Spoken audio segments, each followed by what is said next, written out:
Okay guys, hello. A quick section because I've already got loads and loads of footage for this video. I don't want to make it too longer than it already is. It's Christmas Eve. I missed Homebrew Wednesday by a day because I had a washing machine breakage and that took priority for obvious reasons. But today I'm brewing the Supercharger recipe, Paul Wicksteed's tribute beer. Mine isn't exactly the same as the recipe that came from Panhead because of my own preferences and what I could get a hold of. So I've made some substitutions, but I'll go through that in a moment in the next section. So yeah, I'm just having a brew day to myself. I've got Uvu online just in case anyone wants to say hello. And I'm just going to spend some time thinking about Paul's family, Paul's son. Hope that they're all okay in New Zealand and that they're going to have a happy Christmas too. So without further ado, this section coming up is something that I filmed last night. It is a demonstration on how I put the recipe together using Beersmith and using some information that was available just prior to the International Brew Day a couple of weeks back. Big thanks to Tony Yates. Tony produced a great video when he shared how he put his recipe together, and he actually had screenshots of not only the recipe document received from Panhead, but also a malt substitution sheet from Gladfield Malt in New Zealand, which enabled me and probably a load of other people to put together a decent malt bill for this recipe. So thanks, Tony. I hope you're all alright up in Norway, and happy Christmas, mate. So yeah, here's this bit. Right then, here we are on the computer. So first thing we're going to do is open up Beersmith, which is straight there. Close down this. Now you'll see I already got a recipe in here for the Supercharger tribute beer. So I'm going to be recreating this with a little bit of new knowledge that I have, and I'll tell you what that is as we go. So let's add another recipe the same way that you would do. So this is Paul Wicksteed Supercharger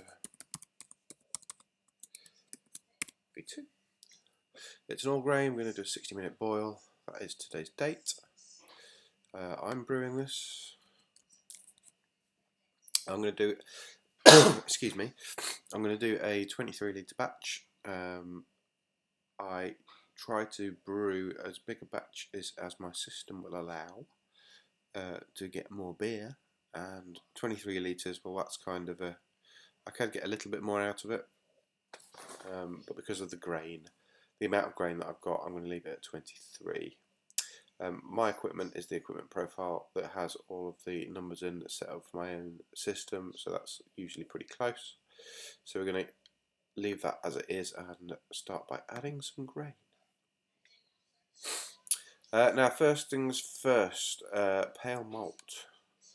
Now I was in the US last month, as you may know if you've seen my some of my other videos from recent times, and I picked up some regular Bryce or Brees, I don't know what they're called, 2-row, which maybe you think is a bit of a strange thing to buy if you're in the United States, but that kind of grain is simply not available in this country, and for those of us who like to brew American style ales, we have to make a little bit of a compromise with British malts. I mean, I know it's not a compromise really because British malts are excellent, but we simply can't.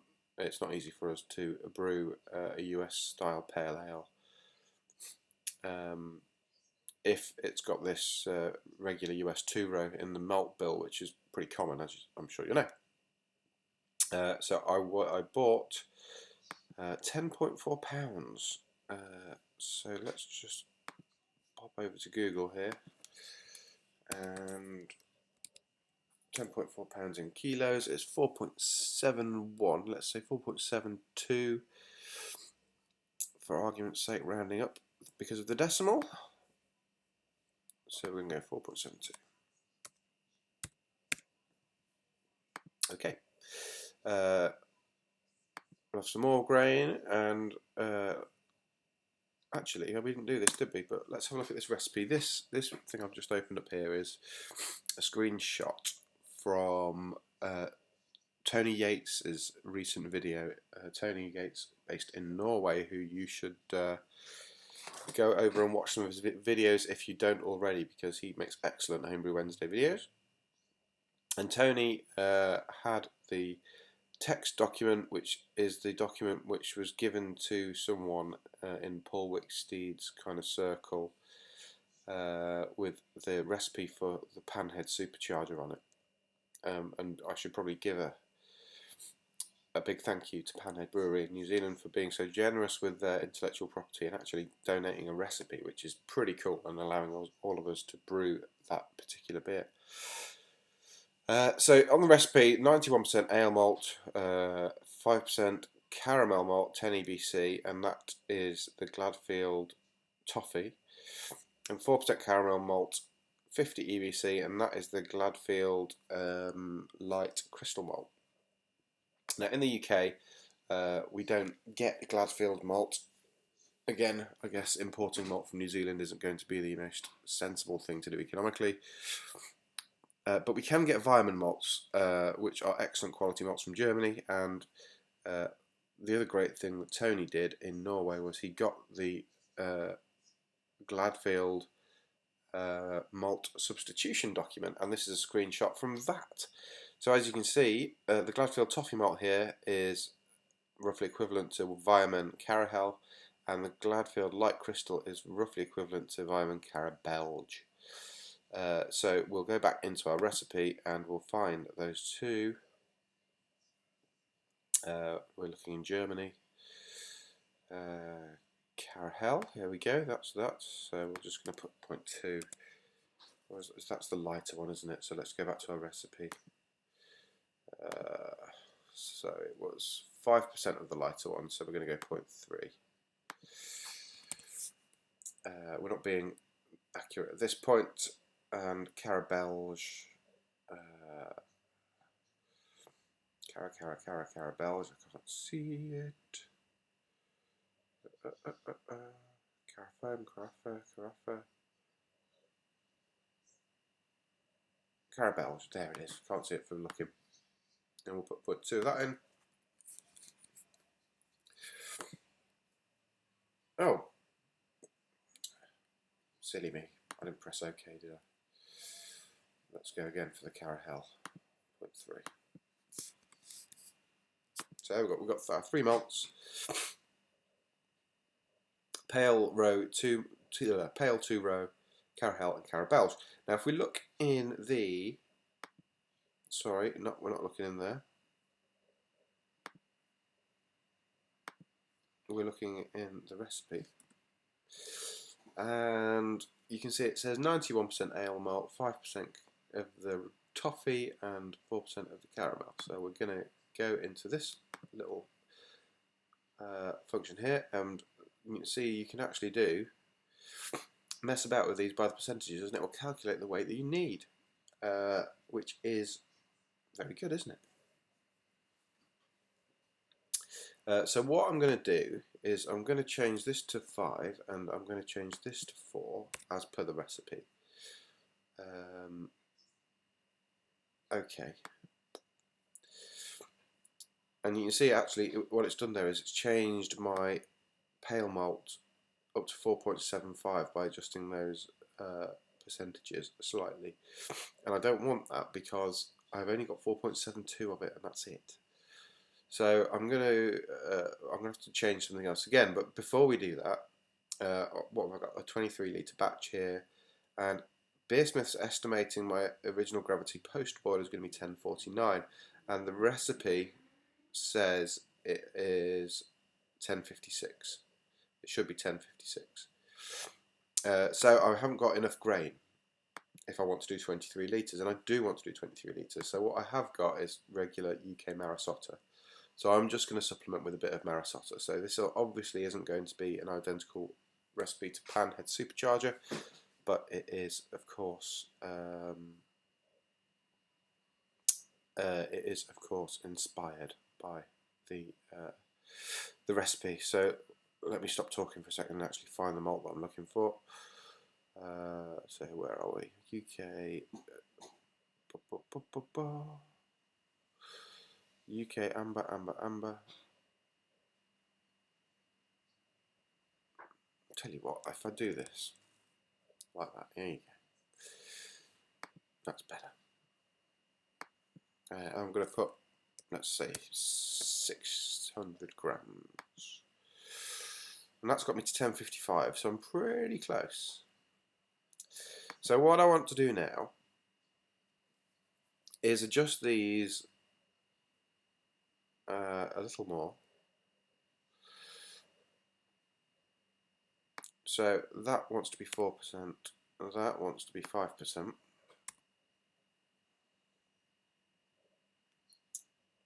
And the sum of these two wants to be 91, so that wants to be 10. No, it doesn't. Let's say 10. And that wants to be 81. So that's not far off, is it? Because I've got 4.71 there, and I've actually got 4.72 of this, so 10 grams between friends I'm not going to argue about. If I click OK on that, and I've got my original gravity of 1055, so I'm so close. So what could I do? I've got my grain percentages exactly right now. So 91% pale malt with the US 2 row and the Marisota, and 5% Carahel, 4% Carabelge.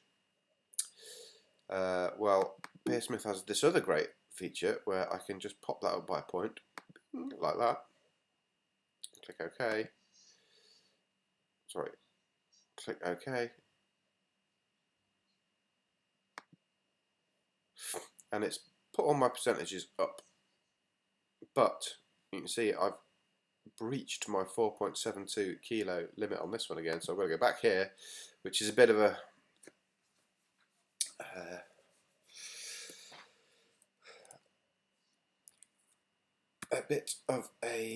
pain, but this is what you've got to do when you've got just the wrong amount of grain. So I'm down to 4.77 if I change it like that, so I'm going to change that again. So we're going to go 11% Marisota, and we're going to go 81%.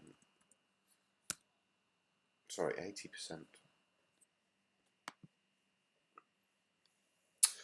80%. So let's go 79.5 and 11.5, and we're back to 4.71, as you can see.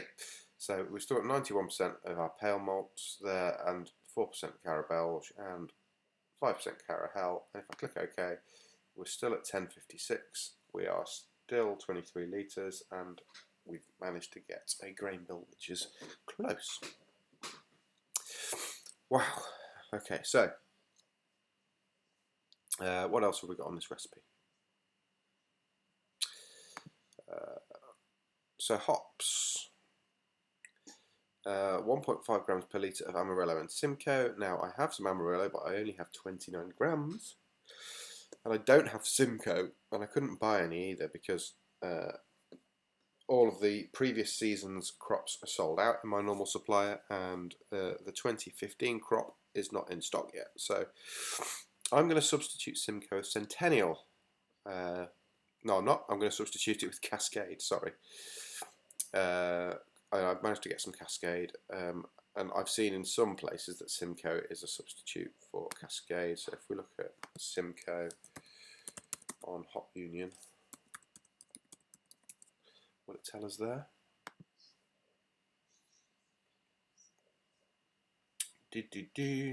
Possible substitutions, Magnum and Summit. Oh, that's interesting. I haven't got either of those. I can't remember where I saw Cascade as a substitute for Simcoe, but that's what I'm using. So what have I got? I've got Amarillo, but I've only got 29 grams. It is a pellet hop. It is alpha. I don't remember what alpha it is. It's going to be there 10 minutes in the boil. can check the alpha acid very quickly.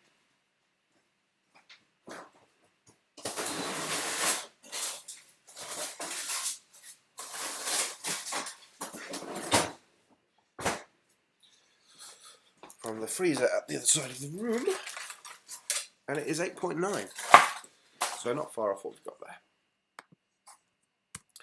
So that's what I've got in terms of Amarillo at 10 minutes.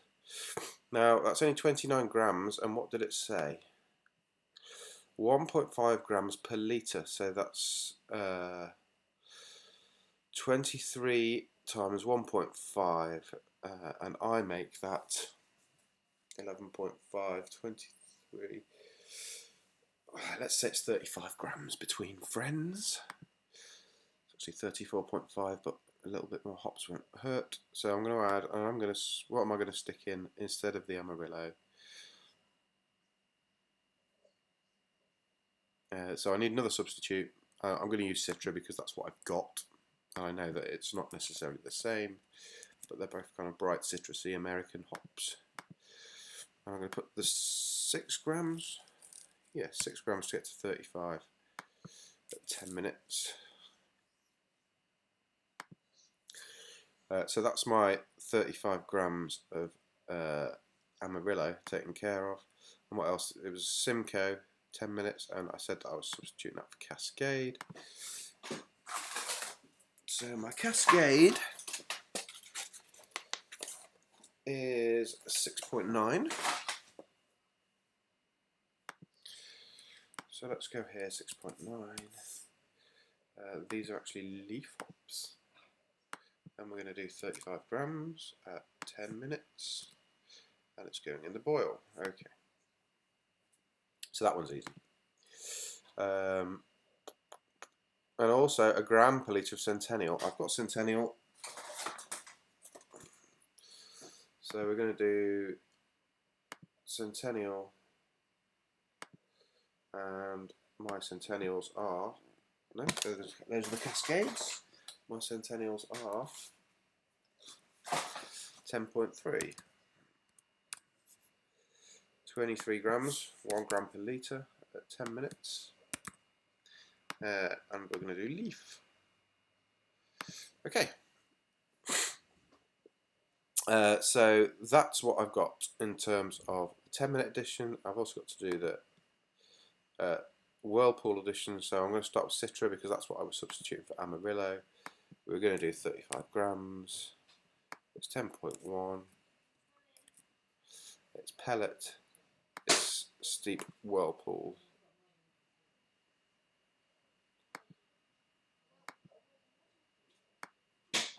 And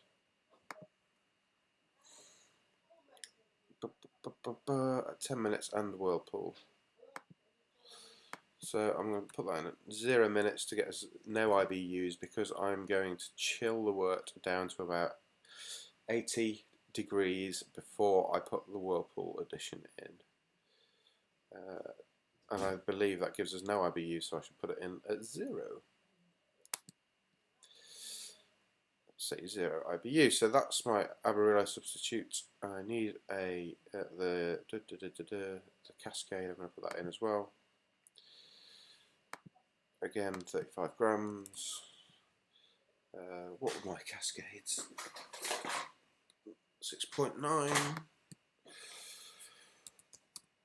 This is taking rather longer than I anticipated. 0, and it's a deep Whirlpool edition. And finally, the Centennials. What alpha were they? 10.3.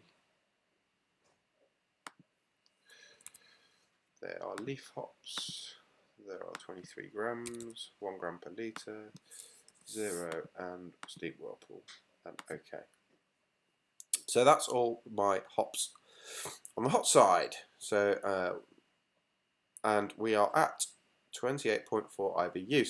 Now it says here also IBUs need to be 50, and we're going to make up the difference between 28.4 and 50 with a high alpha hop. They use Pacific Jade. I don't have that, but they said a clean bittering hop I'm just checking what my alphas are. I'm going to use Magnum, and I've got some 17.3 Magnum. So if I add hops, and we're going to add 17.3, very high alpha leaf hops they are. Let's find them on the list. Magnum, Magnum, Magnum, Magnum, boom. 60-minute boil, and their leaf. Need to reset that. 17.3 I said, didn't I? And I'm going to try 10 grams and see where that gets me. So the 10 grams has contributed 16.4 IBUs, and that's got up to 44.8. So I just need to bump it up some more, and I'll use this button here. So press that numbers of times. 50.1, that's good enough for me. And we've ended up with 13.25 grams. Right, so we're going to add a whirl flock, because that's one of my standard procedure items. It doesn't say so on the recipe, but I'm going to put it in. We're going to add yeast. I'm actually going to use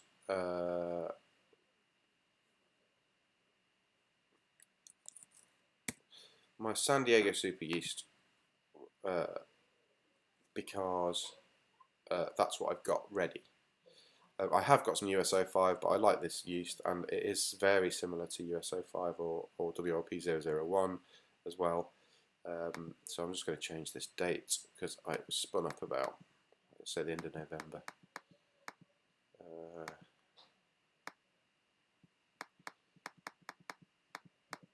I'm going to go with that. I reckon I've got 200 billion cells-ish, so it should be fine. And finally, we're going to put some dry hops in. This is taking ages. 3 grams per litre Citra and 1 gram per litre Simcoe. So add hops, Citra. 3 grams per litre, so 23 times 3 is 69. 10.1, I think my Citra are. Dry hop. And they say 3 days, which is not very long. But I have been dry hopping for shorter and shorter periods of time lately. 3 days, there we go. And we also need to do a Simcoe, which I'm substituting for Cascade.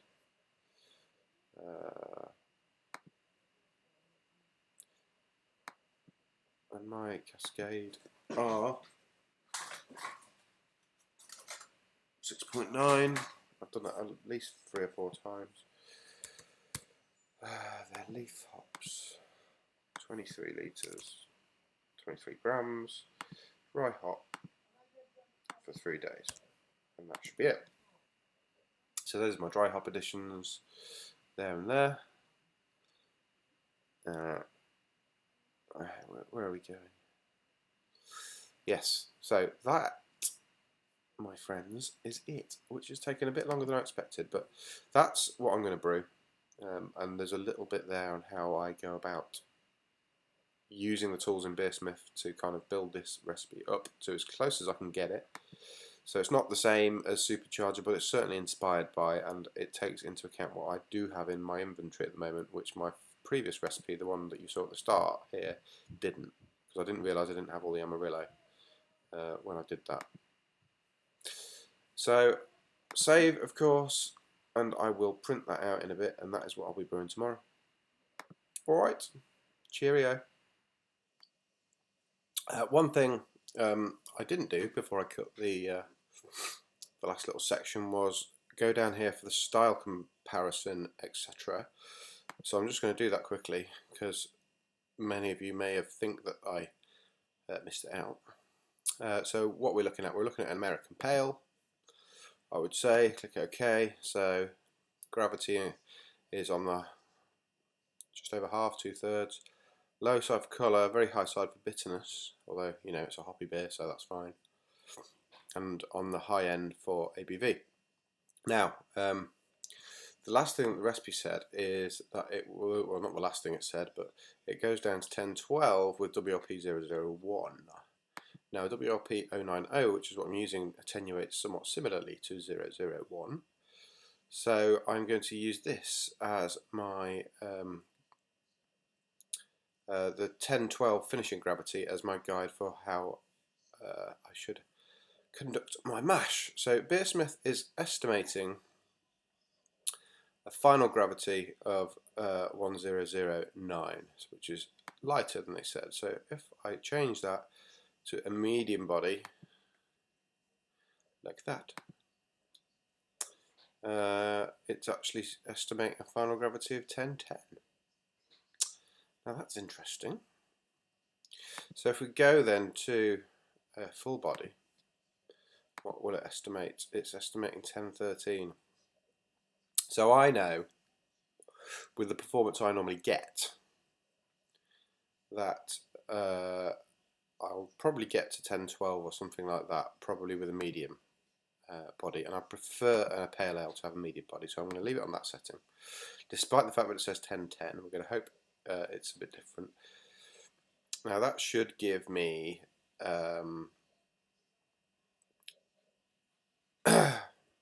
what should that give me? That should give me a nice medium-bodied beer, which is what I like, and we'll see how it goes anyway. So let's just change this. Carbonation, it's going to be kegged, most of it, so we'll just do that for what it's worth. And fermentation, I only ever do a single most of the time, so we'll leave it like that. And that's probably all I'm going to do to the recipe before I brew it. So I'm going to save that, hit OK, and print it from here. Okay, there we go. Cheerio, guys. Okay, I hope that was enjoyable or informative or something. I'm sorry that it was so bloody long. It took me a lot longer than I thought it would do. So not much else to say. I did film this segment a couple of weeks back with me doing some bottling, so I'll just share that.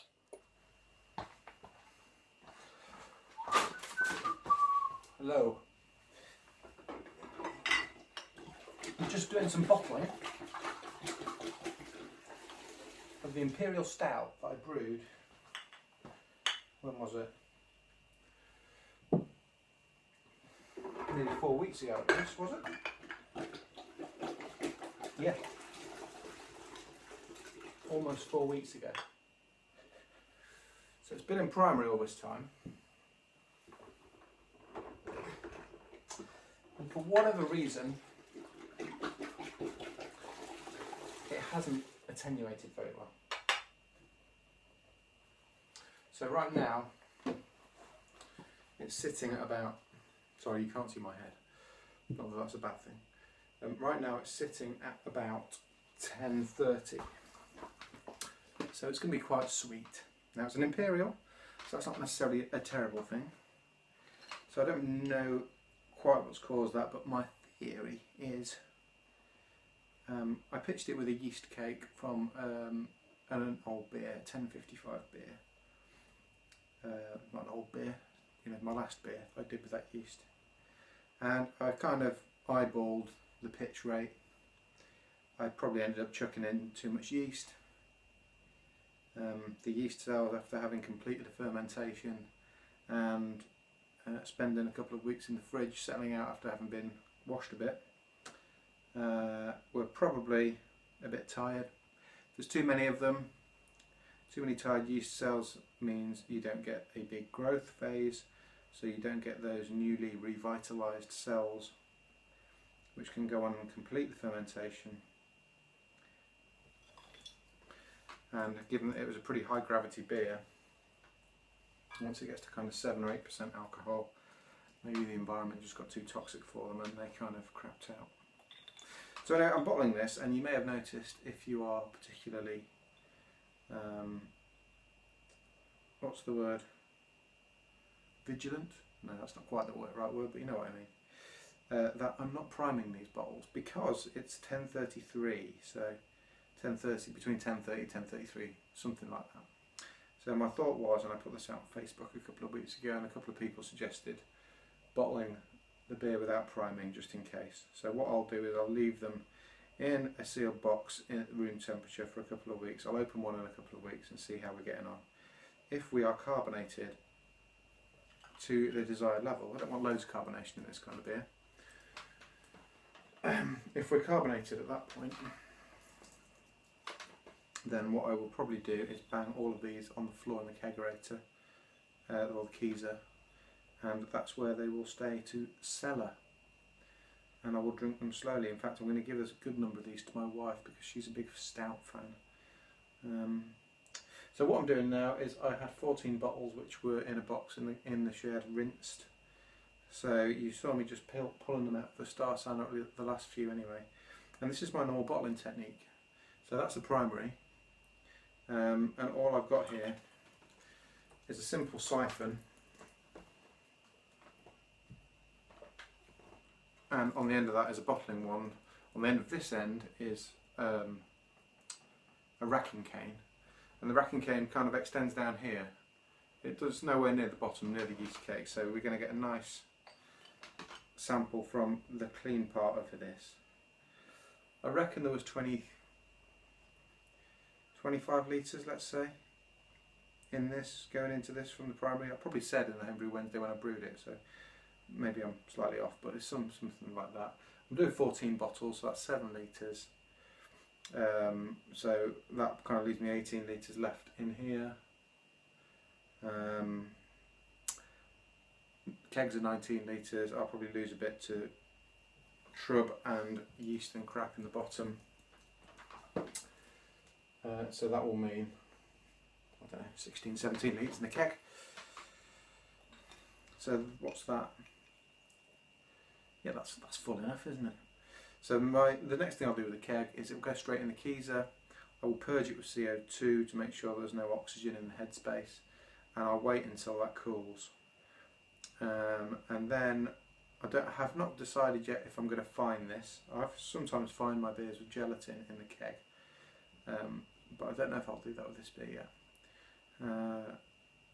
But in any case, I will wait until the beer is cool, at least 24 hours, maybe I'll give it 48, and then I'm going to force carbonate it just by taking it out of the keg and agitating it by rocking it, laying it on its side and rocking it for 2 or 3 minutes whilst I've got about 40 psi of CO2 on it, and that forces the carbon dioxide into the beer and that will carbonate it. And then it will probably sit for a bit because this is a high gravity beer, lots of alcohol, so I might have a sneaky 1 or 2 after the weekend, but we shall see. I'm hoping it's going to be a good one. This is going to be my Christmas beer. So this is my final bottle, and next thing to do is simply cap them, and then I've got the keg to sanitise and transfer into the keg. And that's that. You may notice that I'm actually doing this over the dishwasher, which is sat there loaded with all our dirty dishes in from the day. What a great idea that I got from someone off Facebook to do that, because it means you don't have any clean up to do. I'll just close the door and run the washer later on. Anyway, that's all for tonight. Just thought I'd give you that update. This is probably going to be part of a larger video, so we'll see what happens. Cheers, guys. Have a good one. And that's more or less it from me. It's been a good year. Done lots of brewing. I've improved my brewing, I think. And next year, hopefully, we'll be doing even more.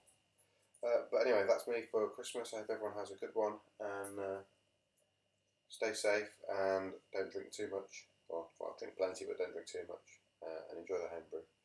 Alright, guys. Happy Christmas. I will see you 2016, I should think.